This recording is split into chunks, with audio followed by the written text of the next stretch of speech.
नमस्कार, मी सचिन भीमराव गवई. मी अमरावती, महाराष्ट्रामधून आलो. माझं सिलेक्शन NTPC लेवल 5 मध्ये झालं. तर स्टार्ट करायचं असं तर प्रत्येक लेवलला मी क्वालिफाय होतो. लेवल 6 पासून ते लेवल 2 पर्यंत. पण काही काही गायडन्स किंवा त्याची कमी असल्यामुळे लेवल 6 आणि लेवल 4 मध्ये न होता 5-3-2 मध्ये सिलेक्शन झालं. तर ही हा स्टार्ट पॉइंट होता. स्टार्ट पॉइंट म्हणजे कसं तर कुठेतरी असं वाटलं की कुठेतरी पिकअप पिकअप पॉइंट असायला पाहिजे. तर त्या रूपाने एक संबोधी अकॅडमी जी आपली कार्यरत आहे औरंगाबाद, तर यांनी खूप मोलाचा हातभार दिला.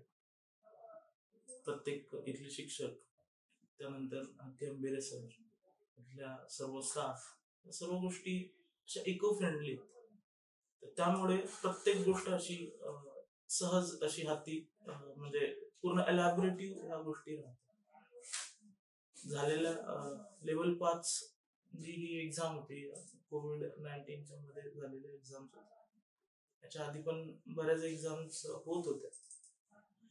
कुठेतरी असं एक मार्गदर्शन म्हणा किंवा कुठेतरी एक कुठला तरी एक जो पुश असतो, जो त्या कॉम्पिटेटिव्हच्या बाहेर निघायचा असतो, आणि तो पुश कुठेतरी असं संबोधीमधून भेटतो असं मला वाटतं.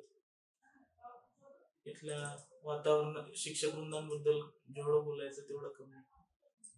अर्थशास्त्र, त्यानंतर बाकीच्या सीसॅट झाल्या, त्यानंतर या सर्व गोष्टी इथे सर्व वेल वेल क्वालिफाईड फॅकल्टीज आहे. वातावरण, विशेषतः वातावरण मैत्रीपूर्ण वातावरण, कुठल्याही गोष्टीचा ताण नाही, कुठल्याही गोष्टीची कमी नाही. स्वतः येऊन आम्हाला विचारतात.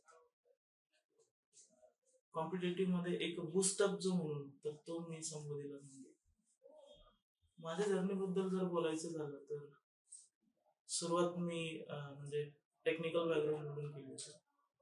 माझं बीटेक झालंय computer science and engineering Amravati government. त्यानंतर मग काही टेक्निकलची सुरुवात केली होती आणि ती अजूनही कंटिन्यू आहे. टेक्निकल मध्ये बऱ्याच पोस्ट प्री किंवा मेन्स पर्यंत जायचं, पण मार्गदर्शन तोच एक नेहमी फॅक्टर ठरला आणि सध्या पण ती जर्नी कंटिन्यू आहेच. एक यशाची पहिली पायरी मी म्हणजे जी गाठली तर ती ऑब्विसली ती संबोधी अकॅडमीला समर्पित करेल. स्पेशली आई वडिलांचं पण त्यात पेशन्स आणि बाकीच्या होणाऱ्या गोष्टी, नातेवाईकांचा तो टॉन्ट, सर्व गोष्टींना असं एक विजोड देण्याचं काम होतंय. कारण इथे एक अर्ध्या दिवसाचं आपलं जे सेशन होतं, तर त्या सेशन मध्ये असं त्या गोष्टी पूर्ण विसरून जातो. म्हणजे कसं तर शिक्षकांनी दिलेलं तर मूलमंत्र, एक्झाम मध्ये काय करायचं, त्यानंतर एक्झामच्या आधी होणारे पेपर्स, वेल क्वालिफाईड जे शिक्षक आहेत त्यांनी बनवलेले, त्यांच्या मेहनतीने त्यांची जी आतापर्यंतची जी मेहनत आहे तर त्यांनी बनवलेला तो त्यांचा अनुभव आमच्या समोर प्रेझेंट करतो.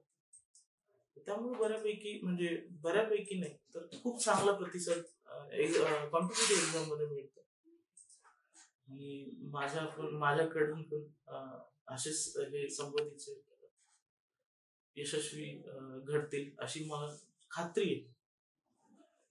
सुरुवातीला आम्ही जेव्हा इथे म्हणजे बार्टी जॉईन केली होती किंवा इथल्या इन्स्टिट्यूट जॉईन केलं, संबोधी अकॅडमी जॉईन केली होती, तर सुरुवातीला आमचे इंटरव्ह्यूज घेण्यात आले आणि सरांचं एक वाक्य आठवतं, तेंबेरे सरांचं, की आम्ही तुम्हाला पंखा देतो, उडायचं काम तुम्हाला करायचं.